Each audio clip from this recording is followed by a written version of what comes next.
So let's look at the management of diabetic management during fasting. So patients may be at a higher or lower risk for fasting related complications depending on the number or extent of their risk factors prior to the fasting stage. So let's look at nutrition. During fasting, there is a major change in the dietary pattern compared with the other times of the year. Most health problems are likely to arise from inappropriate diet or as a consequence of overeating and insufficient sleep. Therefore, the diet during fasting for people with diabetes should not differ significantly from a healthy, balanced diet. The nutritional advice should be tailored to their special needs and their medical problems. It should aim at maintaining a constant body mass. In most studies, it showed that 50 to 60% of individuals who fasted maintained their body weight during the month, while only 20 to 25% either gained or lost weight. The common practice of ingesting large amounts of foods rich in carbohydrates and fats, especially at the sunset meal, should be avoided. But on the contrary, this is what mostly happens. Because of the delay in digestion and absorption, ingestion of foods containing complex carbohydrates, that is, foods that slower the digestion process, must be advised at the pre-dawn meal, which should be eaten as late as possible just before the start of the daily fast.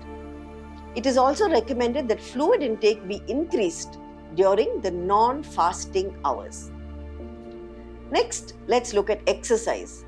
So normal levels of physical activity may be maintained.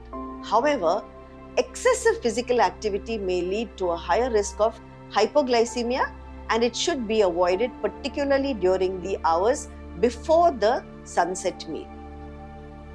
Quite commonly, multiple prayers are performed after the sunset meal, and this involves kneeling, rising, bowing, and these should be considered as part of the daily exercise program. In some patients with poorly controlled type 1 diabetes, exercise may lead to severe hypoglycemia. Breaking the fast. All patients should understand that they must always and immediately end their fast if hypoglycemia is seen. So that is when the blood glucose level goes anything below 60 mg per dl. The fast should also be broken if the blood glucose levels reach above 300 mg per day. Patients should avoid fasting on sick days also. Pre-Ramadan or pre-Lent medical assessment is essential.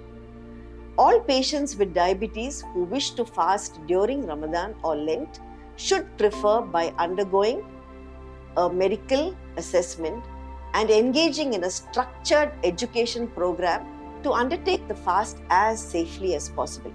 And this assessment should be done at least 1 to 2 months before the fasting month. Special attention should be devoted to patients' overall well-being and to the control of their glycemia, blood pressure, and their lipid profiles.